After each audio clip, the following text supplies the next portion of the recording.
ভাই আরে বাসান ভাই। কি?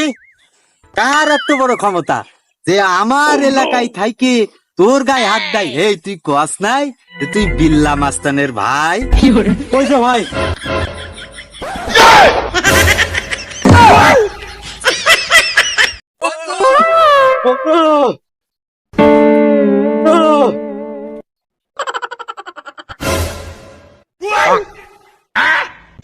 কিরে কি হয়েছে? তোর কথা তো স্কুলে সুমাইয়া ম্যাডাম জিজ্ঞাসা করছিল।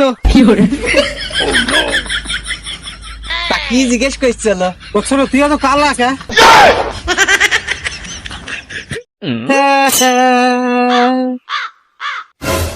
আরে চাচা তুমি কাঁদছো কিসের জন্য? ও চাচা, দুটো ভাত খাওয়ার জন্য কাঁদছি, কতদিন ধরে যে ভাত খাইনি। ও ভাত খাওয়ার জন্য কাঁদছেন? আরে কান্দেন, আরো কান্দেন।